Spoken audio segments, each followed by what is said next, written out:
literally, I took a year and just dove right in. I dove right into passive income. I dove right into wealth and understanding what the difference between wealthy and being rich. Those are two different things. I learned about savings and income. Savings is one thing, but if without cash flow, it's something different. Lucky enough, a lot of that stuff stuck. And at the time, I just kept coming up with real estate. Real estate just kept popping up everywhere. Oh, it's just all the statistics. 70% of all millionaires got their money through real estate at the time. Passive income. Oh, I could do this. I could build this business while also having a W-2 income. Hey, it's Logan Renee of the Soulcation Podcast, the home of all things soul care, a place where we heal, we grow, and we laugh, all while you're building your six-figure business or CEO career. And now for your Soulcation announcements. I hope you all are ready for the 2020 Soulcation Retreat. I just want to be the real me that will take place Saturday, August 28th. We're going to talk about having a CEO mindset, liking and loving the woman that you are, forgiving the woman that you were, releasing self-doubt, unpacking brokenness. We're going to have some of the most talented women at this event, and we want you there because we know anybody listening to this podcast is that type of woman also. So we can't wait to see you there. Also, we're going to have a live class this month. We have them every single month and they are free and we want you there. It is Thursday, March 25th. It's entitled Business Collaborations and Partnerships. Also, working with difficult people. How do you do that? We're going to help you find someone where do you find someone that can come alongside you while building your brand, while building your team? How do you create healthy relationships? What relationships should you avoid? Contract templates, business services and offers, narrowing down your niche so you know who you should be talking to and who's your audience. Also knowing what you're going to offer yourself as a business owner. We hope to see you all on March 25th. Hi, everyone. Welcome back to another episode of the Soulcation Podcast. I have Mr. Barnes with me today, and I'm super excited about this interview because he's about to drop some nuggets when it comes to the real estate world. It's a whole nother world, and he's going to give us the background. Do you mind introducing yourself to the podcast? Yes, my name is Onaje in Texas, Third Ward.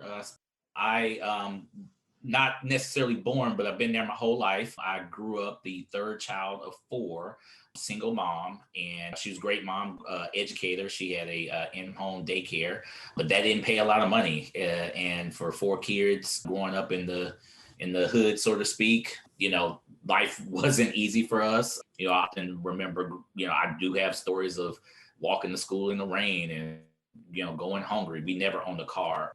People in my family bought their first cars like post-college. So yeah, we below the poverty line. Specifically, there are moments in my life where I remember, I'm filling out my FAFSA information to go to school. I'm a graduate of the University of Texas at Austin. And I remember filling out my own paperwork and my mom's income was $12,500 my senior year. And I remember she was making more money than what I had growing up post pre 18 years old. So that's kind of where I'm from. Again, I mentioned that she was an educator. So although we had a lot of money, we read all the books, she kept us very educated, always ahead. She made it her business that she was in charge of our education and not necessarily the school system. So that's kind of went on to the University of Texas at Austin. So grew up in all African-American school system within Houston. That was my train from elementary, middle school to high school, and then going to a PWI. So that was a major cultural shock. There, joined Alpha Phi Alpha, which I give my homage to. And just being able to network. And that was a great place for me to learn and grow, not just from a traditional fraternity perspective, but those guys were real professional. I learned how to start my first LLC at 20 years old within my fraternity. So things like that, a lot of life skills we were able to learn just being active on campus and holding parties. You learn how to negotiate. So I was able to negotiate, with club owners and things like that. And he's like, what's club owner? Real estate. One theme that I'll talk about, as we go forward is I'm all about gaining skills and the current skills. So that's something I've always done. Yeah, and I negotiate all the time now, and that's I attribute that to me streets of Austin, Texas, negotiating with club owners for parties. So went on to I went on and graduated with a degree. I started out with chemical engineering because that was like the degree at the time that paid the most money coming out of college. So you can see I was focused on money. Like my whole goal, I met my wife at school, and she'll tell you this day, she's like, yeah, you had one goal to get out in 4 years to go help your mom. And that was my goal. Yeah. And so I majored in chemical engineering, but after about 2.5 years and a couple failed classes and late night parties and all that kind of stuff with the frat, I realized that wasn't my calling. Economics class, just as an elective, like I just need to breathe out of like chemistry, right? I took an economics class and I loved it. I love the statistic about it. I love the analysis about it. I love the history component around economics, political. So I love that aspect about how, politics shape our economic futures, particularly growing up in poverty and understanding how global economics affected me on the ground in Houston. So did that, got on with a company called Foley's Department Stores in the Southern Texas area. They were named department stores, years ago. If you're out of Cali, it was Robinson's May or something like that. Was very successful there. They had me on the trainee was the chosen one, that looked like me, that kind of thing, right? And I was a buyer in that world. So I bought Sean John, Rockaware, Echo, these brands like when they were like the young hot streetwear brands when they were like on and popping early on. And but 3 years later, I was on the fast track, and a merger got announced, Macy's and Macy's out, and in a drop of a dime, 25,000 people were scheduled to get laid off. And they were going to save, and I was on that list. But I also looked up and I said, okay, I just got trained by this guy over here, and he's getting laid off, and he has opportunities right now, and he's 50 years old, and he's 55 years old, and he's also from Caucasian. And I'm like, okay, if this guy's getting 55, what's going to happen to me at 45? And that was a moment in time for me where I decided, I said, okay, this life where, I thought I had made it, like maybe I didn't make it. Like maybe this isn't it. Cause if this can happen to me when I'm 40 and potentially married, and like, I need to rethink my outlook around life. Constantly, I had my college sweetheart. I had moved her down to Houston with me, and she had her job, and we didn't have any place to go, and got a job on with JCPenney as a financial planner for their business. And I was asking her to go move again with me from Austin to Houston. And I was like, hey, can you move to Dallas with me? And at that moment, women, like, hey, where's the ring, Jack? And so I had a ring, but then I also had to start to make financial decisions that make a lot more sense. So it's like, hey, can you come up to Dallas with me? And we're going to get this apartment for us. And I applied for this apartment. I got denied. And I'm like, well, I got the, and I'm like, I'm making 65 grand a year. What you talking about? And, I'm 25 years old, and this was, 15 years ago. So it was decent money. And my credit was terrible. My credit had gotten terrible after our college. I had an economics degree coming out of college and didn't have good personal economics. That didn't make any sense. And more than likely, I was probably always in the 90 percentile in math in any class I took. Like I'm good at math. Like I'm very good at math. And so I'm like, okay, you have bad credit. You're a smart person. Most people tell you great at math. Graduated from this prestigious PWI with an economics degree. And you got a good job. Like, why is this? So at that point, I felt very ashamed and just like, okay, whatever I was doing, you got to change your mindset. You got to change the quote unquote poor mindset that I was raised on. I had to relearn some skills. I had to go back to my mom and relearn some that she was trying to teach us that maybe didn't stick. And so literally I took a year and just dove right in. I dove right into passive income. I dove right into wealth and understanding what the difference between wealthy and being rich. Those are two different things. I learned about savings and income. Savings is one thing, but if without cash flow, it's something different. So lucky enough, a lot of that stuff stuck.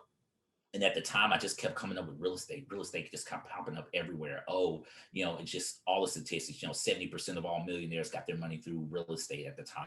Passive income. Oh, I could do this. I could build this business while also having a W-2 income. So a lot of these things start to pop up. And, an opportunity came up for me to switch companies with my current company, the largest in the world, you know who that is. That opportunity came up and the job was back in Houston, which I wanted to do. And so we moved back to Houston in that year, but also came back with knowledge.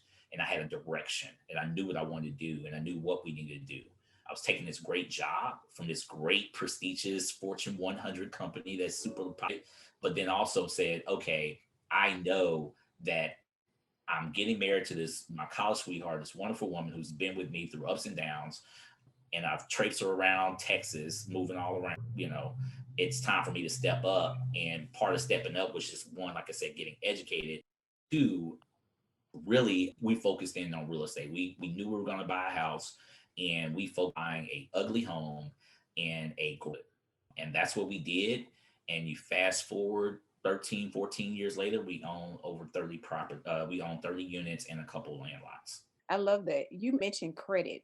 So how important is your credit being in the real estate industry? Well, obviously it's very important, but I think what's really important is toolbox. What belongs in your toolbox? Yeah. I'm going to use the real estate example. If you are going to paint a house, you might need some paint. You might need a molders, right? You might need some tape. You might need a drop down cloth, right? Like you might need some things to accomplish this goal.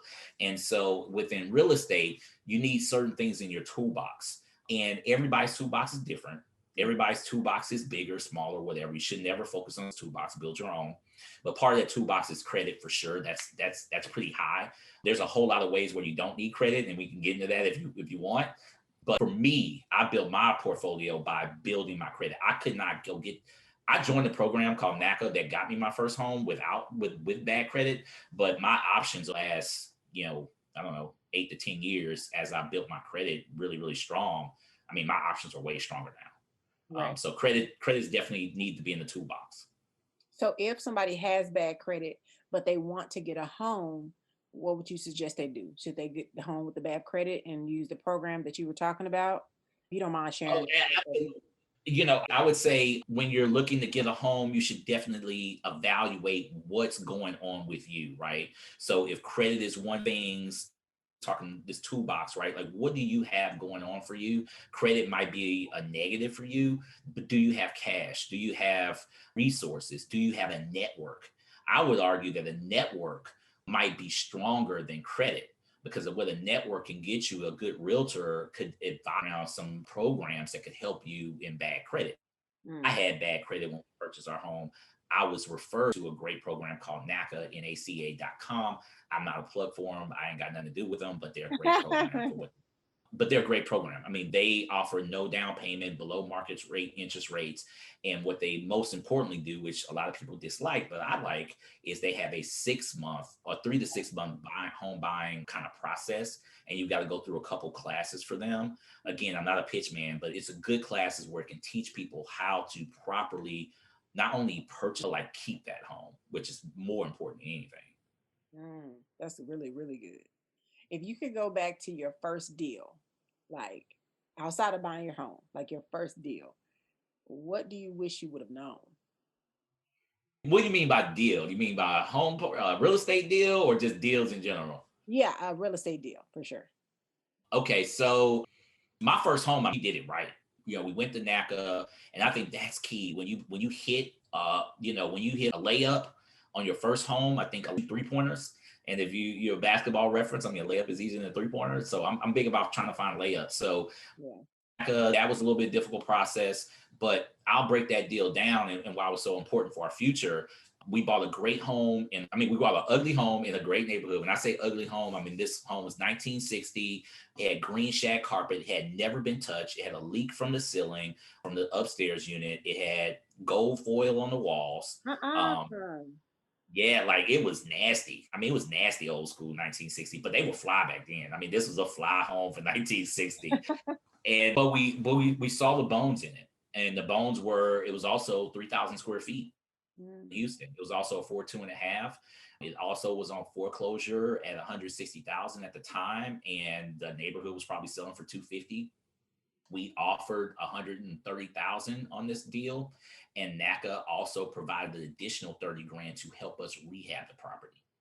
So I Mm. say this because a lot of people say, oh, well, your first real estate deal, not your, that kind of like, no, my home was my first deal. And that's important, right? Just because it's your home that you want to love, statistics people only spend 7 years in their home. So they tend to flip and move into a separate home after they buy their first home. We want to get that first home right because that will help springboard you into your next deal. So for us, we were all in at the end of the day after the rehab, and we made a lot of mistakes on the rehab, but for the most part, it was a nice home. It was a much nicer home than what we had bought after the rehab, and we owed $160,000. I got an appraisal about 6 months later, and that came back at 240. And so that was an $80,000 deal in equity. Now we're staying in this home, you say. So you say, well, you can't sell. So what was that? That 80 don't mean nothing. That 80,000 absolutely means, because that's equity, and equity is real paper money. It's on there. Now, how you access it, is it as liquid as having $80,000 in your bank account? Absolutely not. But you know how to go access and tap that equity, you can then go make moves. And at the time, I literally got into my home for $1,800. That's all I had to pay, really, the leftover taxes. So, I mean, we got into that home for $1,800, and 6 months later had $80,000 worth of equity. And about 8 months after that, we tapped that equity. We were middle of the foreclosure prices. I got $40,000 back, and I used that $40,000 on my second deal, which was my first true rental property, right? My first property was my first investment property because I consider that an investment. But my second deal was my first rental property. And we found a foreclosure that was listed for 55. We offered all cash, that 40K. That wasn't my cash, right? But it is now. So how do you offer cash that you don't have? Well, we got a home equity loan. Okay. For the equity. Remember, I just said equity was real? Right. Okay, so this is full I'm giving you right now. Equity is a real thing. This is a significant thing. This is the difference between, if you hear these stats about wealth in America, hey, Caucasian people have about $170,000 worth of wealth. African American people have about 13,000. Hispanic people have 17,000. That gap in wealth is because of equity in homes. That is America. Income, there's definitely income gaps between men and women. There's definitely income gaps between people of color and non-people of color. So there's definitely those income gaps, but we're talking stuff that we're going to hand our kids, how we're going to pay for college, et cetera, et cetera. That is typically due to home ownership and white families having homes handed down to them that are free and clear, and African-American families do not. You should not. So that's my spiel on equity. But yes, I was able to, that delta between 240 and 160 is about $80,000. And we were able to access about 40 by going back to the bank and asking for a home equity loan. And so we got that loan, but I didn't go get that loan. I didn't go get that loan to go on a trip to Mexico or whatever, right? Or whatever nonsense that's at the time, right? I had a plan. I told the story about why I came up with my plan for a reason, because now I had a plan of what we were going to do. Before we moved to Houston, we had moved back from Houston from Dallas. We had made the decision that we were going to start passively investing in real estate. Right. So we started home, got equity on our first home, then used that equity to go buy property. I bought that property $40,000 cash. And again, when I say cash, I just showed the bank cash, if that makes sense. I still had that 40 payment I need to make to the bank. If that makes sense. Does that make sense? Or you still had to take that 40 out of the equity of your first home. Correct. And that was a loan. But I was able to, in my negotiating, so we talked earlier, I was then able to say, hey, this $40,000 that's now in my bank account, I can go out and look for a home, right? And as a realtor, we are looking for a home, and we can then say, hey, you're listed for 50 or whatever. I want to offer 40,000. Well, how do you get a home that's listed for 55,000 for full? Oh, offer cash. Like, hey, I can close in 2 weeks to get pre-approved. I'm already have my. Does that make sense? Right. It's easier to say that. So even though I'm making payments, they don't have a clue where I'm making my payments to. They don't have a clue. All they know is I just showed them a bank statement with $40,000 in it. That had my name on it? That's better approval letter. Does that make sense? Got it. And you said you learned a lot from your first flipping your own house, basically? What were some things? Yeah. And one thing about flipping, so let me dispel some misnomers. Whatever you see on HGTV, a good chunk of time is not real. Okay. And it's not reality. It's a lot more pain involved. I'm not a flipper.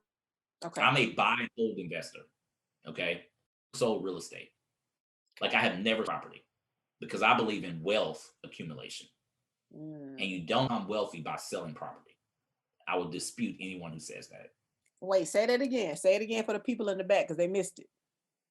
Okay. You do not become wealthy by selling real estate property. You might become rich, but you cannot become wealthy.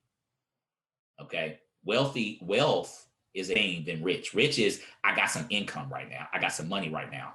But rich is not a system. Rich is not what do I have right now. You know, wealth is power. Wealth is saying, hey, I am worth, X amount of dollars or whatever that is. Wealth is I'm worth X amount of hundreds of thousands of dollars or whatever, right? What do you have in the bank? What do you have access to is about net worth. Rich is like, I got some cash right now, but do you have cash tomorrow? Like, what are you going to do with that cash? And those are two very different things. And I don't sell real estate because I understand that real estate appreciates over time. I understand that I can go get a loan at leverage using leverage. Leverage is when you first get into, you have to understand the power of leverage. Ask me what leverage is. What is leverage? What is leverage? Leverage is basically the idea that you can control an asset with a lower amount of money than what the asset is worth. So, for example, if you have a $100,000 house and you want to purchase this house, we typically purchase homes on leverage, meaning you don't have $100,000 cash. Go to the bank and the bank is going to give you X amount percentage of that, right? If you had an FHA or if you had a conventional loan, I mean, they'll give you 95,000 of the 5,000 of the 100,000. So you have to come up with 5, but you're using leverage. So if you came up with 10% down, 10 grand, that's using a 10% leverage. And the great part about that, let's use the 10% example. If the house went up by 10%, so you have a $100,000 house and next year is worth 110,000. Okay. And you only put 10% down. What is your rate of return? 100,000. It's not 10%. Oh. It's like 100%. You've doubled your money. Right. Because you only came up with 10. Right. That is the power of real estate. So you hear all these, the stock market's on fire. The stock market is great. Let's go buy stock and all this other kind of stuff. The stock market ain't got this kind of power. I mean, you can buy on margin in the stock market, but hear what I just said again. You can use 10 grand and essentially double your money if the property goes up by 10%. Now, granted, properties don't always go up over time, but historically they kind of do. And if you're able to get a renter or someone to pay down your mortgage for you, right. Hear what I just said. Pay down your mortgage for you. So you get to control a $100,000 asset. You put 10% down. So now you owe 90. You get a renter in there. And let's just say you break even over the next 30 years. What happens? You got 100 grand. Yeah. Did you save up 100 grand? No. Yeah. But now, how much easier would retirement be? Right? Like how much easier, and granted, it may not get you, and I do not pro real estate is a get rich quick scheme at all. I'm gonna be real clear about that. This is a long-term play to gain wealth. Yeah. And what resources, books, classes, because you said you went a whole year just going in, studying, learning. What were your resources? What did you learn? And do you actually teach real estate classes? I am in the process of developing a real estate class because I've been demanded to do so by quite a few people. But I'm a geek of knowledge. I love gaining knowledge and education. My wife is a teacher. My whole family are educators. So I'll name a couple books that I like. It's right behind me.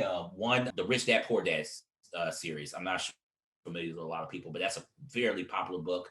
I love the book Quadrant. I love that book. That one is the one that really pushed me over the edge. Read it again. Say it again. Called Cash Flow Quadrant, the Rich Dad Poor Dad series. So okay. Rich Dad Poor Dad is basically it's a book written by Robert Kiyosaki. You can anywhere, it's everywhere. It's classic. It's definitely free on YouTube, actually. Yeah. Yeah, you can get this. It's everywhere. His brand is everywhere. But the second book is better than the first book, in my opinion, about Cash Flow Quadrant, because it breaks down the different levels of income and how you can make income and how all income isn't the same. For example, my day job, I get paid, and I essentially have to work 40, 50 hours a week. That's not the same level as my passive real estate income. Now, I might get paid more on my day job, but in real estate, I own 30 properties. We self-manage. It's a little bit painful, but we're not working 40 hours in a month. Yeah. And I'm talking about just raw work. And when I say work, I mean going to drives, answering phones, calling the rent, like, hey, where my money at? Or calling somebody to say, go fix some leaky toilets. Yeah, that stuff is all annoying, but we're not working 40 hours a month. And I said a month, not a week. Yeah, I caught that. And you're talking about the quadrants where he was talking about being self-employed or an employee. Absolutely. Okay. Yeah. Yeah. Yeah. And so again, if you go through the quadrants, it goes through the process of getting to become an investor and what an investor means, right? So the quadrants are, worker, self-employed, business owner, and investor. And the first two are pretty obvious, right? Like when you're working, you could be working self-employed, etc. And then as you move into a business owner, a lot of people think business owner is the end, right? You can go owner and go buy a Subway and work yourself to death because the numbers don't add up and you got to be in there flipping sandwiches, right? And not to knock that, right? Like, hey, go out and go get it. But that you could end up working 80 hours a week. But what a great place to be is in that investor quadrant, where you can then when you're an investor, systems are built in place for you to make money when you're sleeping. Yeah. So that's what and that's what I love the digital world now, right? Podcast does that, right? What kind of classes can be automated? Real estate, essentially, right? My tenants are going to pay me, hopefully, at some point, the first of the month or whatever. So that's the power of that. I love that. And last question, how have you been able to manage the 30 properties? Because I'm sure it's a lot. And I know you don't put over 40 hours in for the work, but still that's 30 properties and plus your home. Is that included with your home? So 31 properties? 31 my home. Yeah. My wife definitely reminds me I need to manage our homes to the same level. So yeah, she keeps the honey-do list, and I don't have the excuse like, well, baby, I don't really know how to do it. Yeah, you do. So you know what? It's been a process. It's one we're still dealing with today, but I'm big about, crawling before you walk. So I'll just tell you how to deal for your listeners who are to get one or two or three. I'll go into those simple steps. One is, building systems and creating boundaries, right? Having set rules, having friends, network, having your network, right? So getting good advice. So strategically and tactical examples. One, hey, my hours are 9 to 5, just like everybody else. If the house ain't coming down, don't call me, please. Have some respect for my home. I tell people that all the time. That's number one.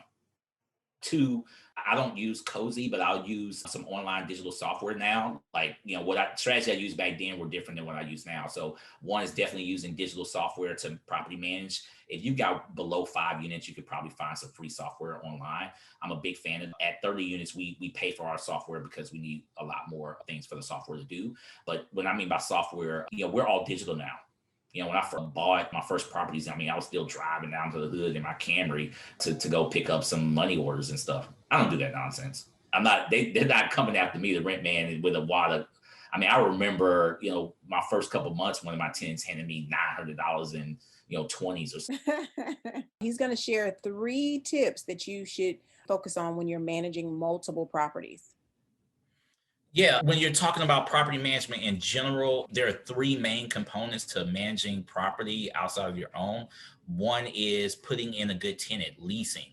That's number one. Number 2, it is collecting your rent. And number three, it is maintenance, dealing with maintenance issues. So I don't really recommend for new investors to go out and hire a property manager. I think you should treat your properties like they're your babies, like they're your children, and take care of them personally. If you have, 1 to 3 units, and you can do this by having a day job. So number one, leasing. You can definitely reach out to your network of people. And if you have a realtor in your network, make sure that you're dealing with a realtor that deals with investors. That realtor needs to have some experience with leasing properties for investors. And that realtor needs to understand that their job is to help you get a good tenant that will stay for a long time to help pay off your property. Not any tenant, a good tenant. So part of that is just you as the property owner, just coming up with some standards, coming up with some general screening standards that do not run afoul of the protected classes. So make sure you follow the law. But also, ultimately, I like to be involved. I like to interview all of my prospective clientele. And I do treat them as such, clientele, residents, not just tenants. So that's number one. Definitely, be involved in that process. Number two, people like, oh, well, I need a property management. Well, okay, well, collecting money. Most property managers will collect your money on the 1st and pay you out on the 15th. Well, I don't know about you. 9 times out of 10, if you have a mortgage, that mortgage might be due before the 15th, number one. And number two, I like my money first. Like, why would I let someone touch my money before me? Like, no, go ahead and give me my money. So, and there's economies of scale around that, meaning like, hey, wouldn't you rather be, if your tenant paid you on the 1st or the 2nd, like, why are you waiting on that check? So give me my check as fast as possible. So I like to be involved in that. And number three, and I also mentioned, you can use options like a cozy.com or some of these real estate software where you can accept payments online. But again, the money's coming to you directly versus a property manager. So there's a lot of property management software out there.